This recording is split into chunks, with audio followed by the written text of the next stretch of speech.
Naku po mga kabatang, ari na naman ang taal. Naposkat na naman ho. Ay sana hindi magtuloy. Yan ho ang kuha ng isa nating kabatang diyan po sa may Batangas.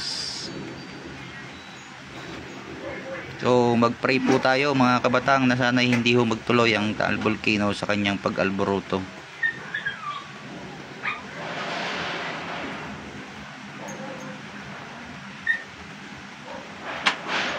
Yan po ang itsura ng taal. Kaninang nagposngat po siya.